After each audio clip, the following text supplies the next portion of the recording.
I'm feeling fine, in case somebody wants to know. My voice went away somewhere, but I'm feeling fine. And I was asked if I wanted to not give the class this evening. And I said, I'll just hold the microphone very close.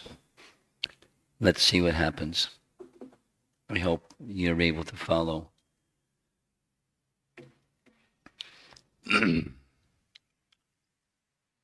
This is part 3 of Manah Siksa. Instructions to the mind given by Supersoul. Dadami buddhi yogam tam yenamamupiyantite. Intelligence, buddhi, is given by Krishna for those who want to reach him. Yenamamupiyantite. This is specifically the instruction from Chaitanya Mahaprabhu to Sarup Damodar, to Raghunath Das Goswami, to us, illustrating this slide we saw before. Lord Chaitanya had a desire to personally taste the sweet essence of love of God, and he also wanted to give a gift to everyone. The gift of the path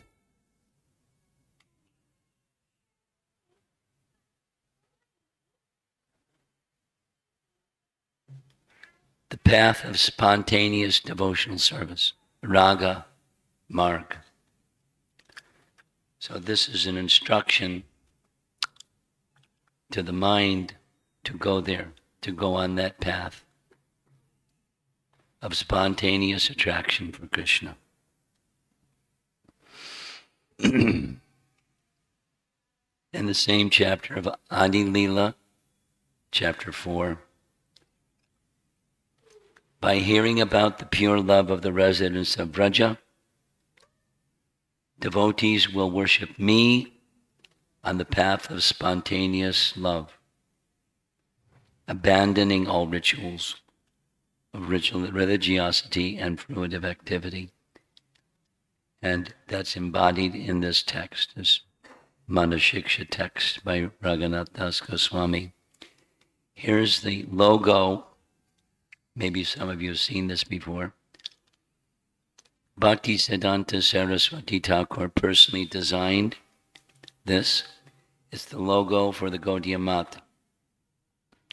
And if you look at it closely, on the right side, there's the sadhana bhakti following the vidhis of worship of Lakshmi and Narayan in their opulent feature. At the bottom you see Archana. At the above you see Pancharatra.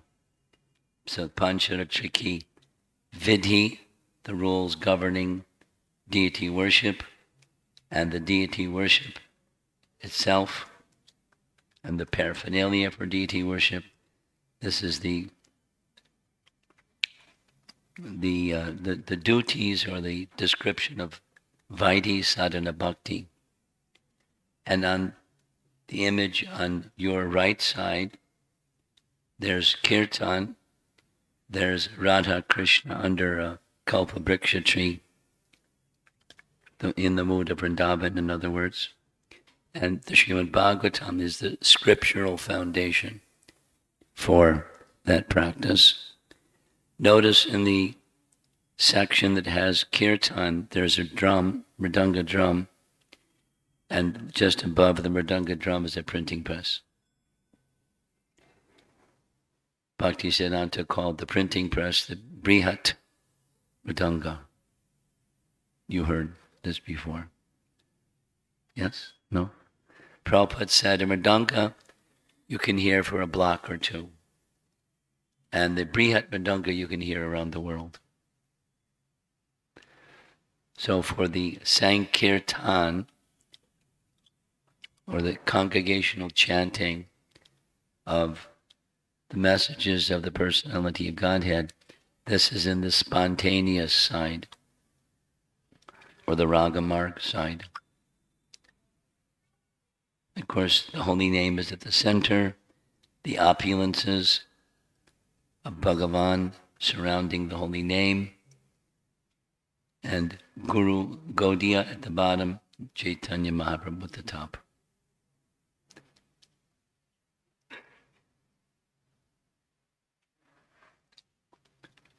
Next time you go to Mayapur, you may want to notice as you're entering into the main gate of Sridham Mayapur temple, this logo is above the arch.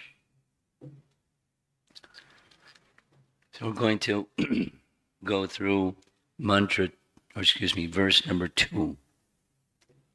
The first session we went through the first 6.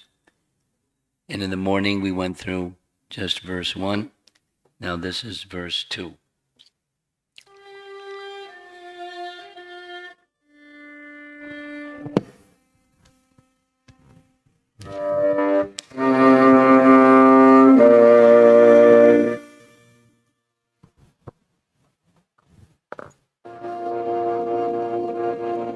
Na dharmam shruti gana niruktam kila kuru vraje radha krishna prachura paricharyami hatanu sachi sunum nandishwarapati sutatve guruvaram mukunda preshtatve smara paramajashram nanumana. And the translation. Indeed, do not perform any pious acts prescribed in the Vedic literature and supporting literature, or sinful acts forbidden in them.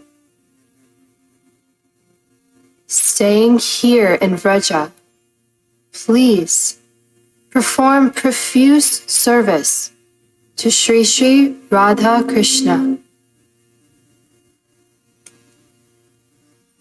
O mind, unceasingly remember the son of Sachi as the son of Nanda Maharaj,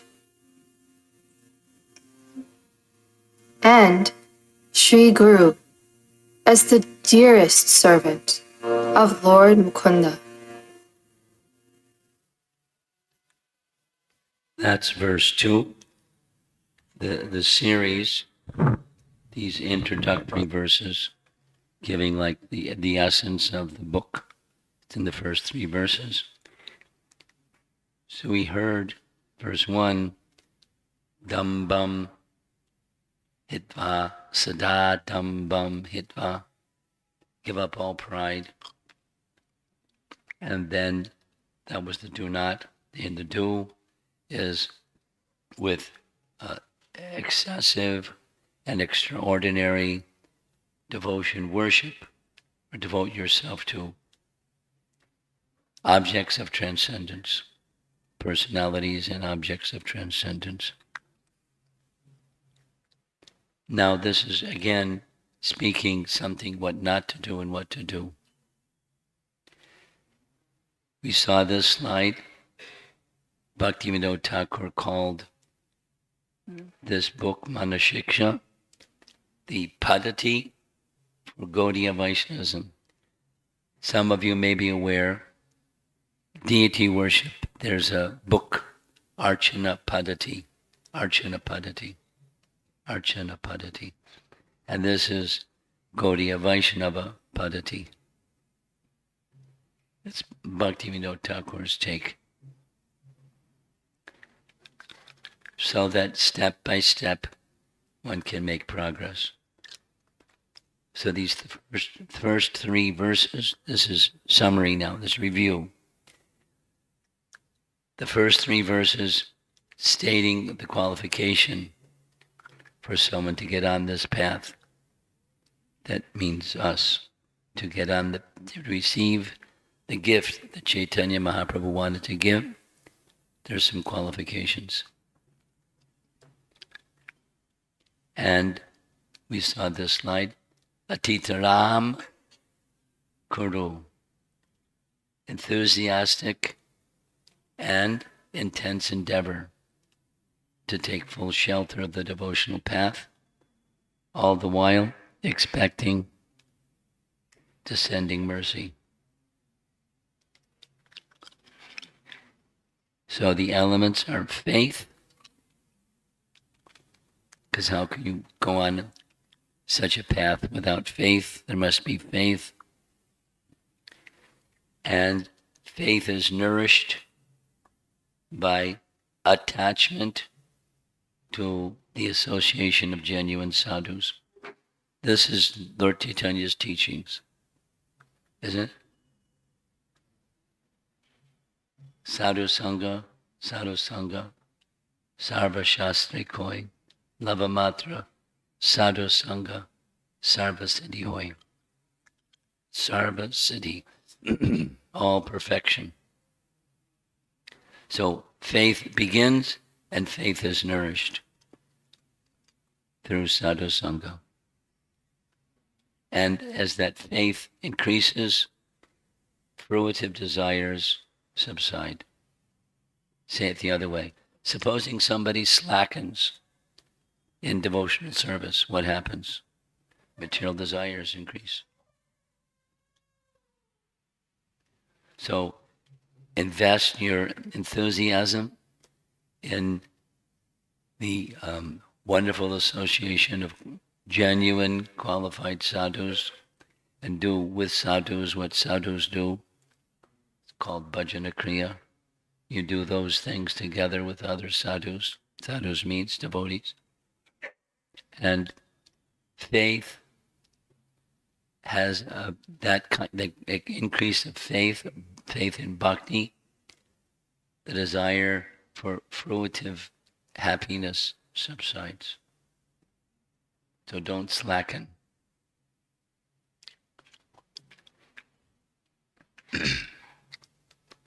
Bhaktivinoda Thakur makes the following connection between the verse 1 and verse 2. At the end of verse 1, there may be certain questions. And one of those questions might be, what's the mood of worship of either Shiksha or Diksha gurus? Along with how accompanying that with all of our everyday duties of life. There may also be a question, what's the relationship between the worship of Lord Chaitanya, the worship of Radha Krishna? What's that relationship like?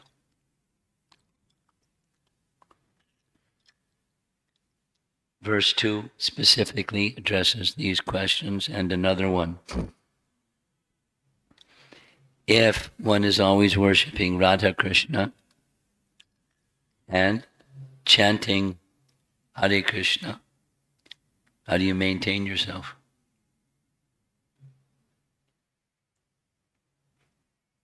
In practical terms, how is this to be done? So that's verse number 2. And here's the translation. Do not perform pious acts, the karma kanda pious acts, nor indulge in the sinful activities prohibited by them. Rather, simply stay here in Vrindavan, perform abundant, profuse service to Radha Krishna. And then this connection. The son of Sachi, Lord Chaitanya, and the son of Nanda Maharaj, Krishna, they're the same. And Sri Guru should be seen as the dearest servant of Lord Mukunda. There's a comparable prayer, not the same, but comparable prayer in King Kulashekhar's writings. Maybe some of you know Prabhupada wanted this. He began a translation, didn't finish. The followers completed it, Kundamala Stotra. His King Kulashekar was definitely on the platform of spontaneous love for Bhagavan. So, one of his prayers, I have no attraction for performing religious rituals or holding any earthly kingdom. Now, he's a king, but he has a kingdom, but he's not attracted. I do not care for sense enjoyments. Let them appear and disappear in accordance with my previous deeds. So what do you want? My only desire is to be fixed in devotional service to the lotus feet of the Lord, even though I may continue to take birth here, life after life. It sounds very similar to Lord Chaitanya's teachings. Nadanam, Najanam, Nasundarim, Kavitam Ba Jagadisha Kamaye. Many of you know the verse. He doesn't want, I don't want this, I don't want that, I don't want that. What do you want? Devotional service. Jamani Shore, birth after birth. Not wanting liberation either. In other words,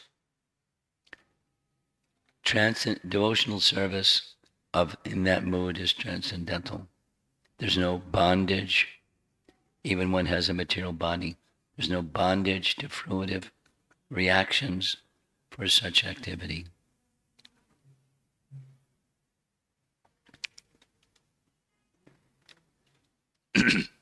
In Bhaktivinoda Thakur's commentary on Manah Siksa, he called Bhajana Darpana.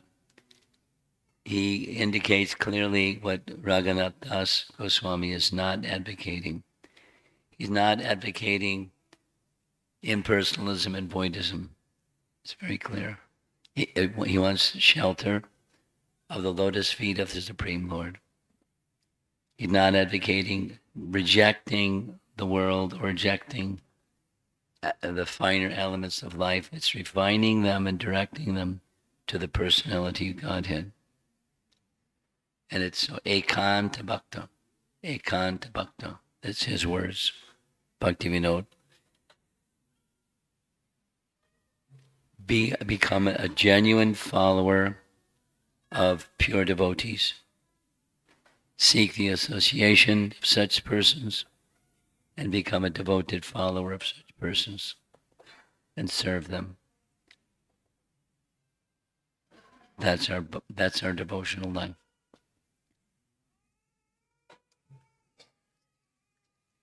Again, Bhaktivinoda Thakur goes into the topic of Raghunath Das's writing. He says, give up dharma and adharma. So what does that mean? He gives his two explanations. One of them is directly from Bhagavad Gita, where Krishna says, for one who is a neophyte in the Eightfold Yoga system, work is said to be the means. And for one who is already elevated in yoga, cessation of material activities is said to be the means. So there's a means, and there's the more mature stage, cessation of material activities, dharma. And so our life is in the mature stage. We don't go to the Himalayas and do as the meditator yogis might do, although I'm sure this fellow is an elevated individual who can live a lifestyle like this. It's not easy. So he has some determination. But work is said to the means for the neophyte. Cessation of work is said to be the means for the more advanced person in the Eightfold Yoga system. But Bhakti Yoga, pictured in the lower left, it's the dedication of all things to Krishna's service. And that kind of blends into the second meaning. I'm just offering to you what Bhaktivinoda Thakur has written in a simple form. There's these three, karma, vikarma, and akarma. That's discussed in another verse, chapter 4, Bhagavad Gita. In that chapter 4, Bhagavad Gita, there's the advocacy of akarma. So karma means prescribed duties, vikarma means forbidden activities, and akarma is work where there's no bondage. So that's a meaning of Raghunath Das saying, give up dharma and adharma. Both the karma and vikarma, give both of them and take to devotional service. So for those that are not yet devotees, they have to be very circumspect. They want to engage in prescribed activities. They want to stay away from bad activities, forbidden activities. And they want to become very calm and peaceful, shanti, internally. Now, according to the Bhagavatam, whether you do dharma, not only adharma, dharma itself implicates the worker in reaction. Dharma has a consequence, reaction, good karma, and one is bound to receive the fruits.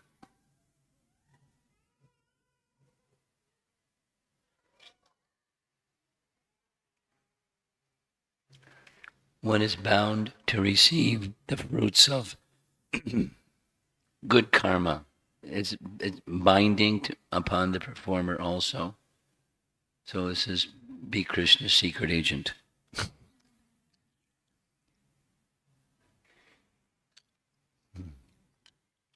In India, this probably doesn't mean the same thing as it does in the West.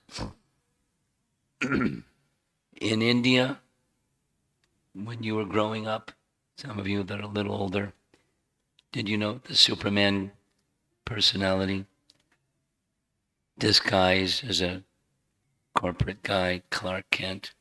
When it was need, he'd go into a closet and get out his Superman uniform with a big S and go zooming off, take care of the problem. You know that one? Okay. So be Krishna's secret agent.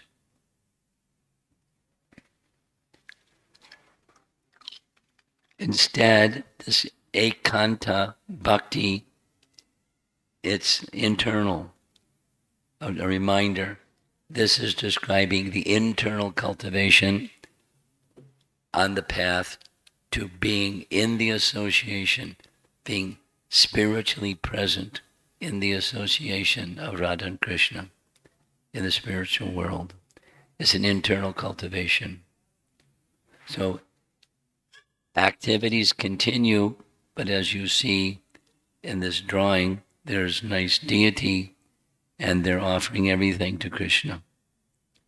There's their child, there's their wealth, there's their offerings of fruits and flowers, and everything is offered to Krishna. And the association of those who are living like that nourishes ekanta bhakti. From the internal, this is the understanding. From the internal, the external follows. What's inside comes out.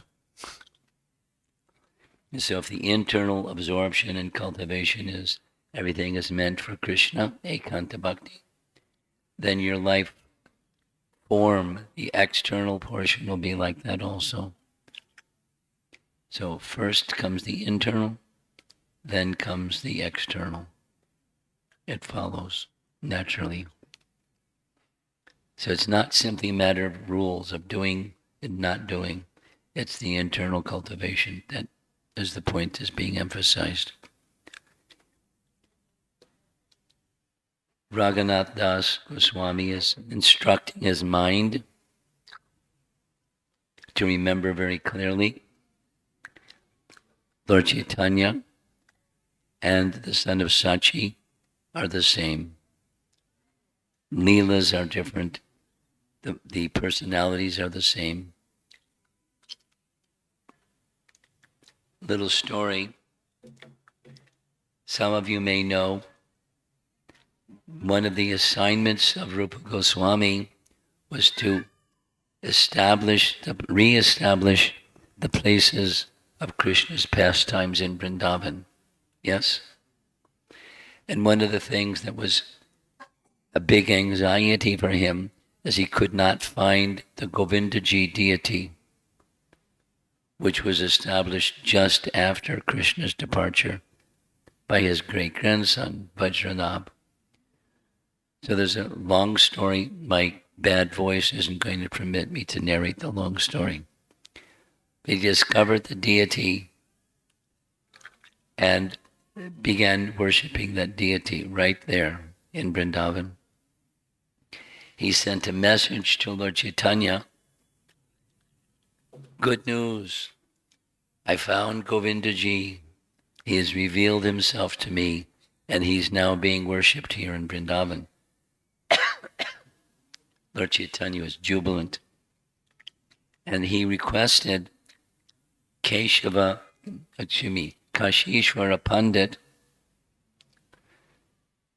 who was very expert in deity worship, to go to Vrindavan, leave his association in Puri, go to Vrindavan and assist Rupa Goswami in establishing the finest worship standards of Govindaji. Kashishwara Pandit didn't want to go. He didn't want to leave Lord Chaitanya's association.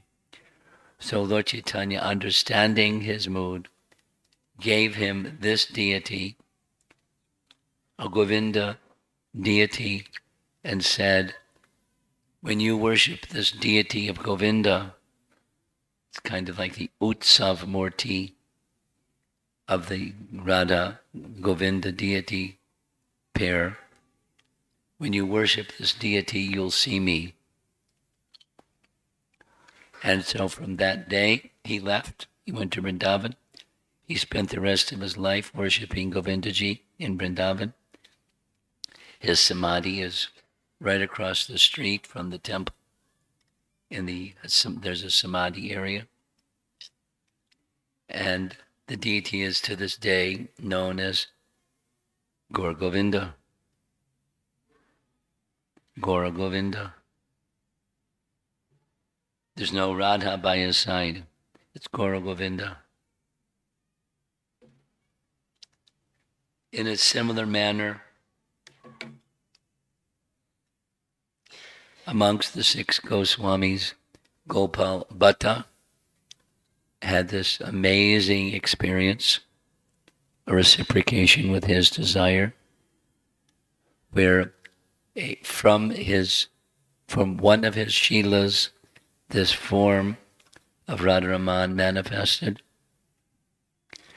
and he worshipped with great, great, great devotion. He's a pure devotee. With great, great devotion every day he worshipped his deity. After some time, he felt anxiety. Is that possible?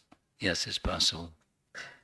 The anxiety was, I'm worshipping Krishna in this form of Radharaman, but I'm not worshipping Lord Chaitanya.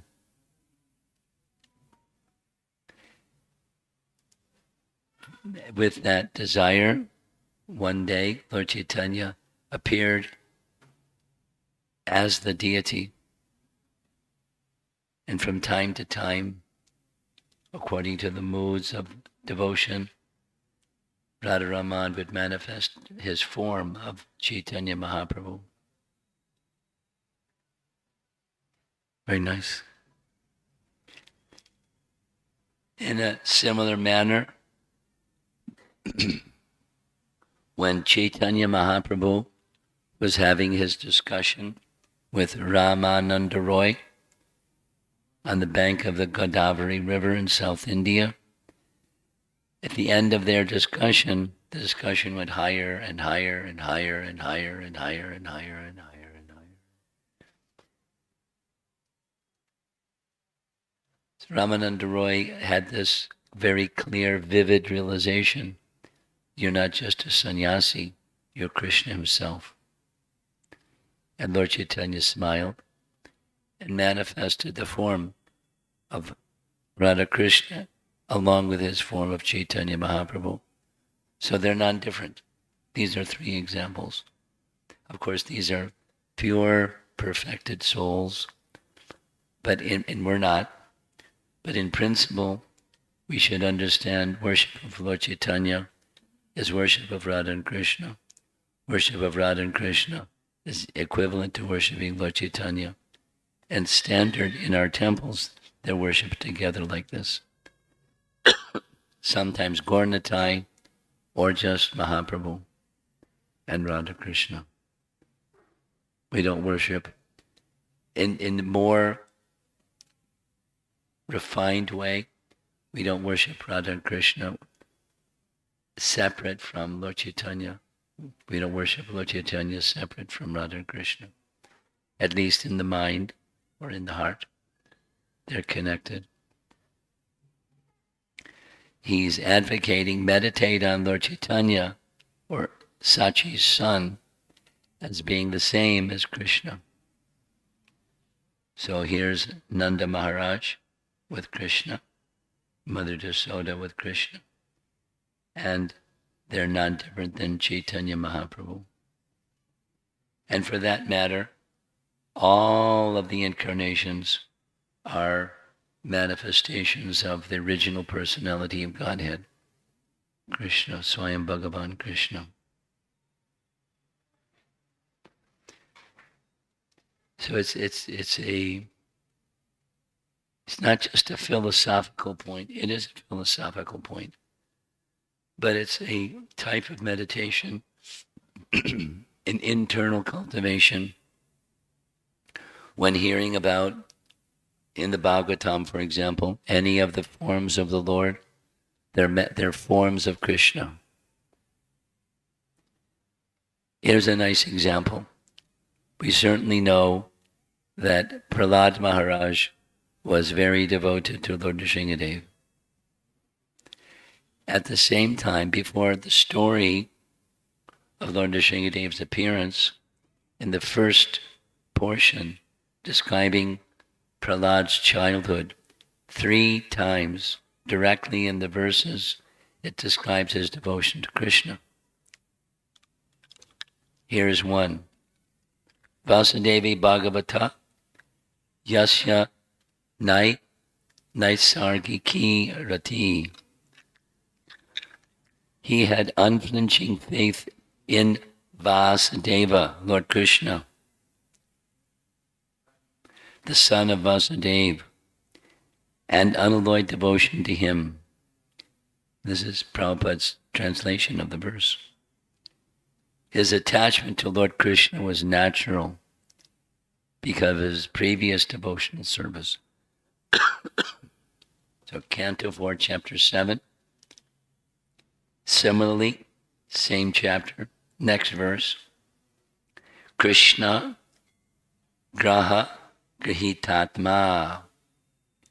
He was fully absorbed in thought of Krishna, who affected his consciousness like an astrological influence. Interesting. And same chapter, next verse. Govinda parirambitaha. He was embraced by Govinda and thus oblivious to the normal functions of life. In the next chapter, chapter 5, Matirna Krishna Paratak Svatova. So Krishna's name 4 times mentioned. Why am I bringing this up? Raghunath Das is encouraging, including in the next verse, entering into the mood of Radha Krishna love. That's the padati is to get to that stage. The unique kind of love that the residents of Vrindavan alone have. Now, was Prahlad a Vaikunthavasi or a Vrindavanvasi? Vaikunthavasi. So his appreciation was not that of Radha Krishna. His appreciation was of the Vasudeva Krishna. He was a Vaikunthavasi. Krishna, as the son of Nanda Maharaj, this is mentioned in Bhaktivinoda Thakur's commentary.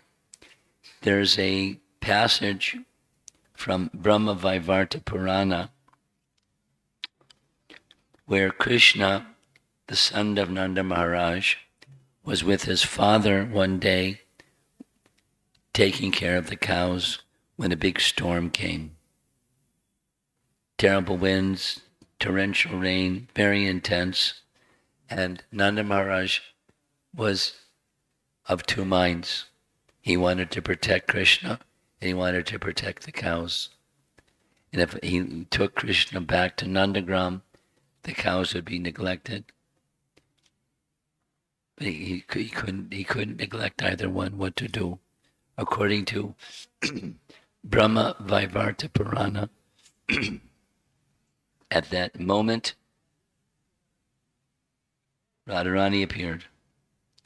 So Nanda Maharaj considered if Radharani is very responsible, if she and Krishna go together, then they'll be safe. They go back to Nandagram. So that was the plan. And the rest of the Brahma Vaivarta Purana describes as they were going back to Vrindavan, they manifested youthful forms. Lord Brahma descended along with demigods, and there was a wedding. Brahma Vaivarta Purana.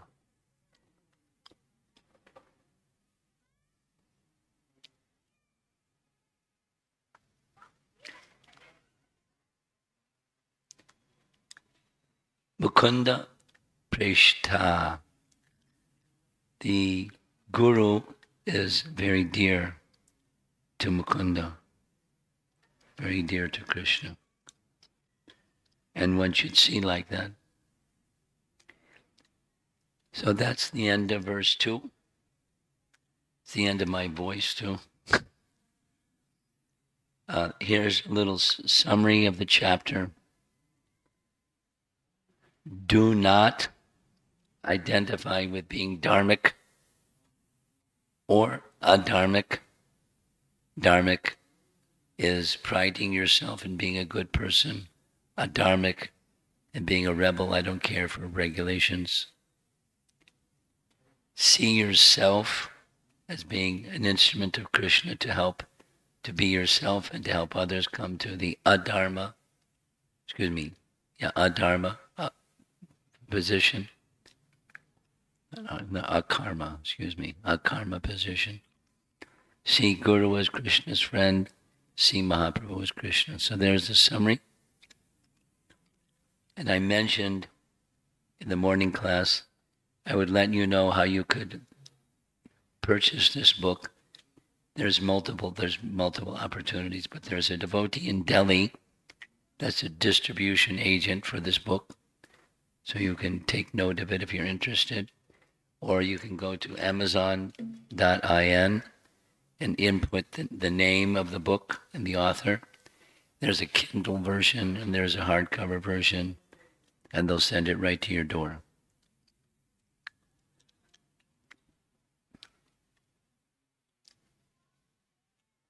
Now, this is a shorter class than the other classes. It's a few minutes before 8, and I'll take some questions.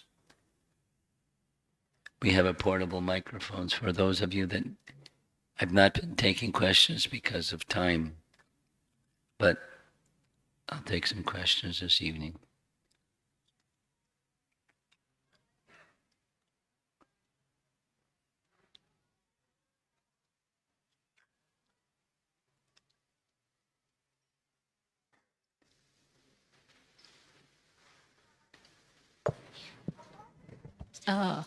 Hare Krishna Guru Maharaj. So my question is regarding I, me, myself, pride. Regarding what? Regarding yesterday's class, that I, me, myself, like the pride. Right. Yeah. So in day-to-day life, like we see that so many times, like we are in the illusions. So like, many times what? So many times we are bound by this illusion that this is mine, this is my glass, this is mine. So Okay. can you give us a practical can you give us some practical tips which we can implement in day-to-day life to overcome the pride? I mean, that this belongs to me, this is me. I thought we talked about that. But I don't mind repeating it. You're looking for tips. It was already, Practical techniques or tips. Mataji was already expressed. It's not impractical tips, it's practical tips. I understand your question, but I already answered it. I already explained it. I'll explain it again.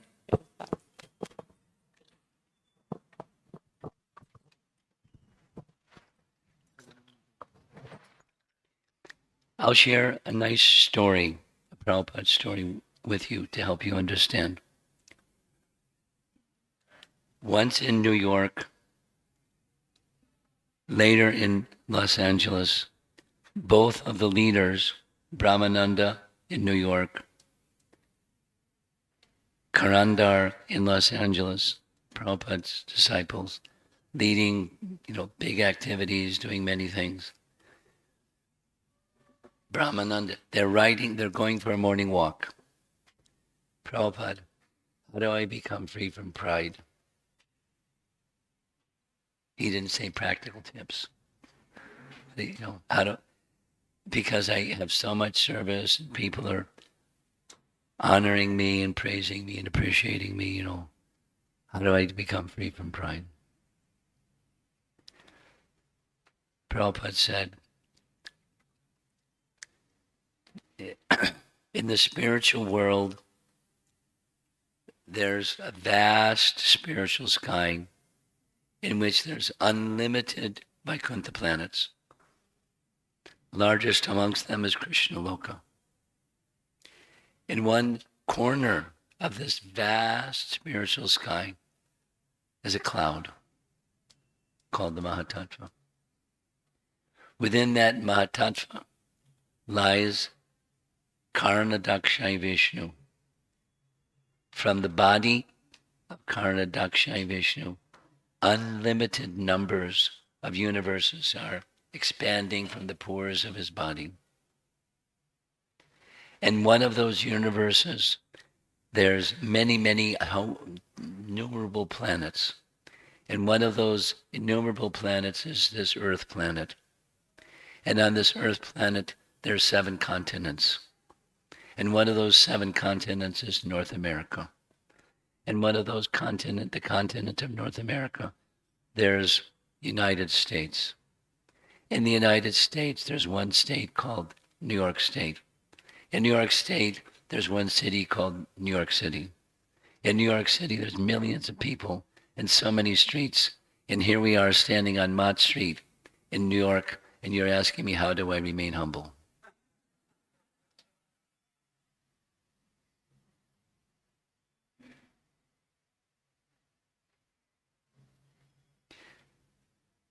The big picture because we're really tiny.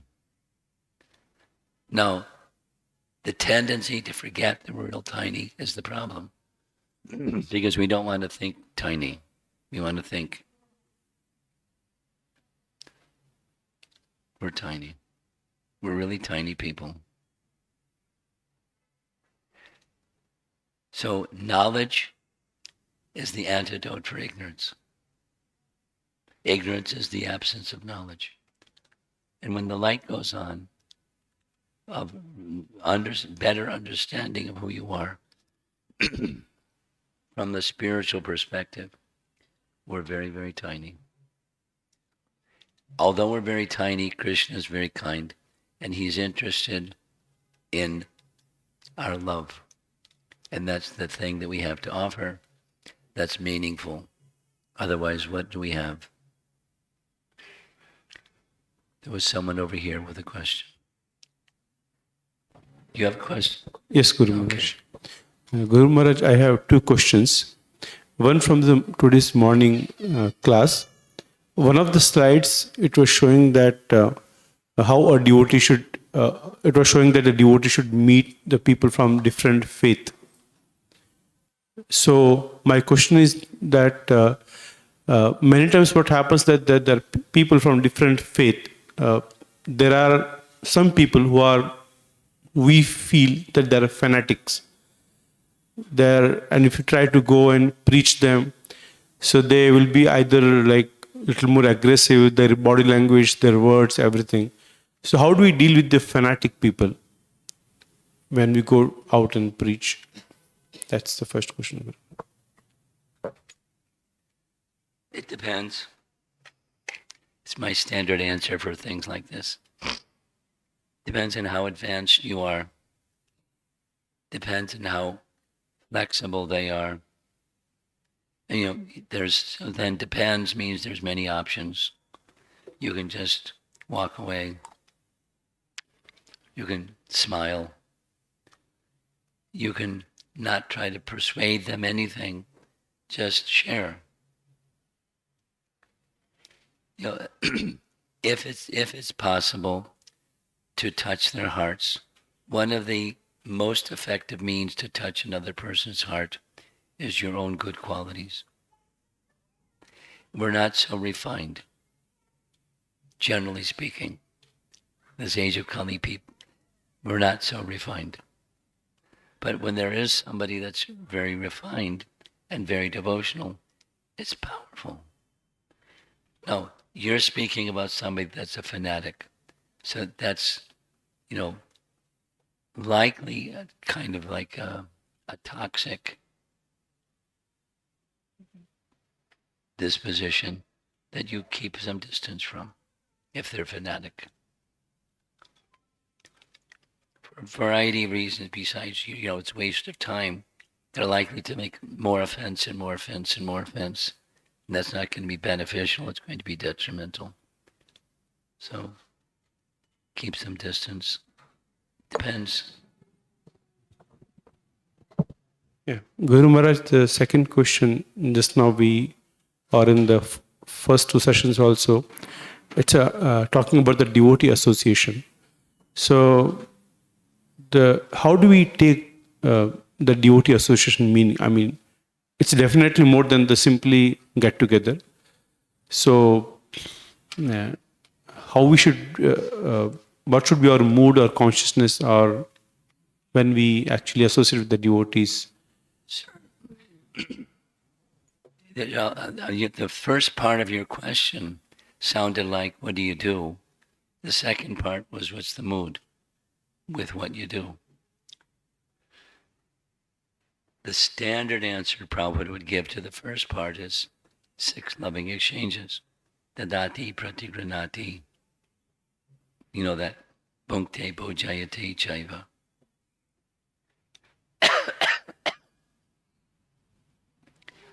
Those are the things. And how does it shape? How does it look like? Depends on the person. Depends on circumstance. Depends. But those are principles of loving exchange. So when you have sadhu sangha, you seek loving exchange. And foremost is the mood of service.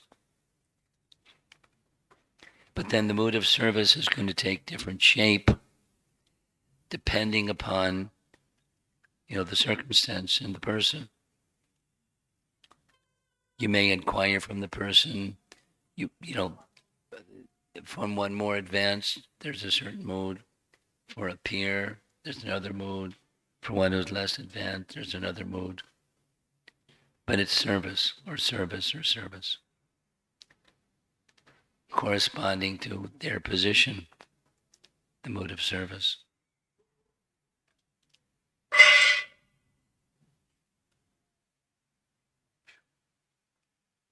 I see Varda's hand is up. Where's the microphone? You have something? Okay, bring him the microphone, then you take it. Yeah, Varda has the... You're next. Hare Krishna. Maharaj, at the outset, I want to offer you a very, very hearty thanks. In spite of being barely able to talk, you agreed to come here, and out of your love for all the devotees here in Bangalore, I'm deeply obliged, very grateful to you. And I am, on behalf of all the devotees, I offer a prayer that tomorrow, Prabhupada's Tirobhav Day, I hope your voice is fully restored. I don't count on it, but let's see what happens. So we're extremely grateful to you for the trouble you have subjected yourself to, and this is clearly an indication of how glorious your service to Srila Prabhupada is out. I mean, you're literally implementing, serve tirelessly and unceasingly what you explained in Manah Siksa, how somebody has to work in that mood and that consciousness of ceaselessly, intensely surrendering and serving Krishna. All glories to you, Maharaj. I'm very grateful to you. I think that's one of the biggest lessons we're all learning today. My question is, Maharaj, they say that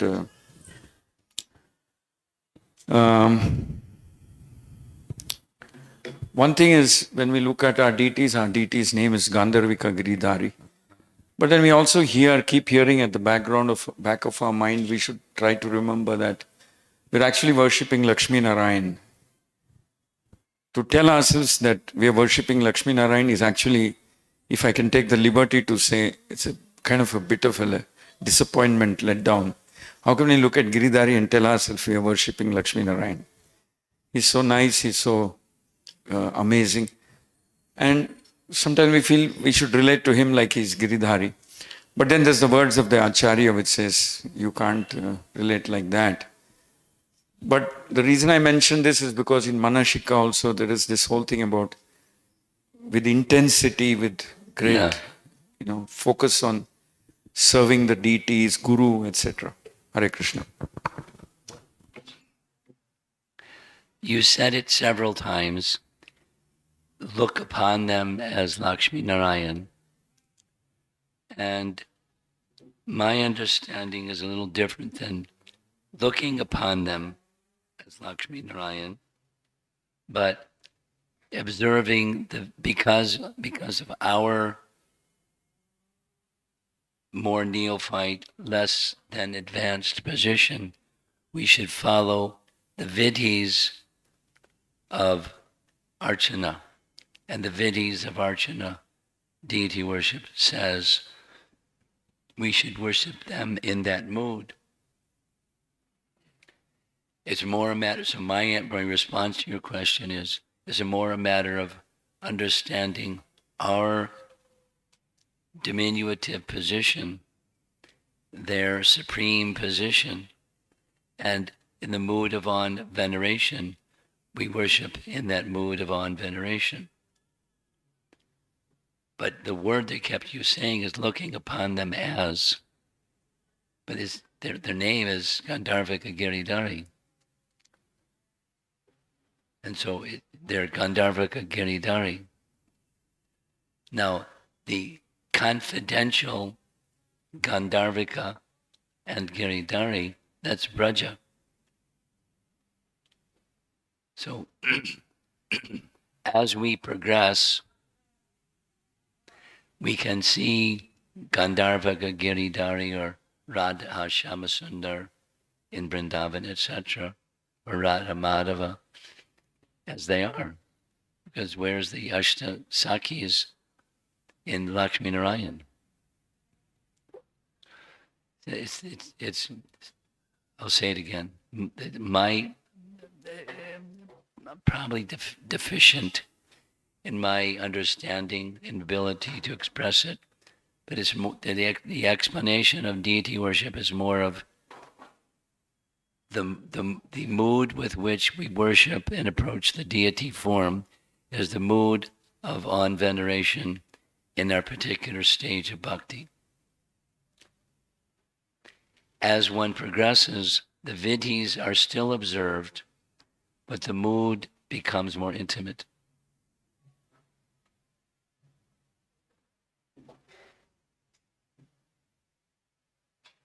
And then we can start getting a deeper realization of Gandharva Giridhari until we're purified and spiritually elevated in the mood of Lakshmi Narayan with those names, Gandharva Giridhari. Go ahead. Hare Krishna Maharaj. So all the 3 sessions were really very blissful and nourishing for myself. So I had a question from the verse 1, the morning session that we had today.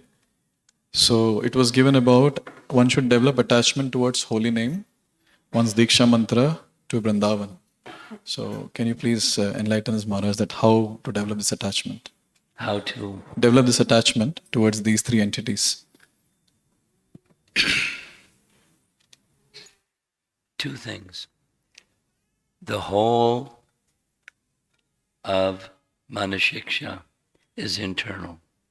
So it means the mood with which you do.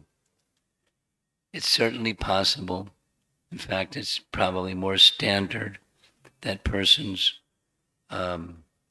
chant mechanically than devotionally. So the distinction is not mechanically, but with absorption, with attachment, unprecedented attachment. So that you don't start with unprecedented, but it's a striving to be responsive to your question. How does one develop that attachment? It's by recognizing the object and having proper regard for the object.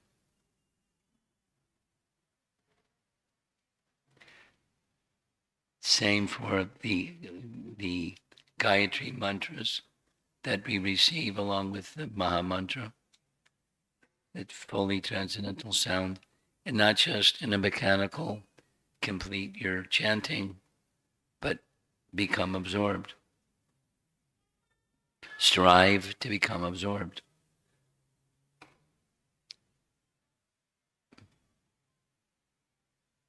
It's an internal cultivation. And Guru, same thing. In a common, in the beginning stage, there's such emphasis given on Guru that it's pretty easy. But for it to look up to Guru, Prabhupada and our other various Shiksha and Diksha Gurus, it's also very easy to become complacent or become familiar or take things for granted. So the advice is, don't do that. Don't become complacent. Don't take for granted. Don't become familiar. But stay. So it's just a inner cultivation. This is the human form of life is the opportunity to connect with Radha and Krishna in the spiritual world. Let me not become complacent. This is a rare, special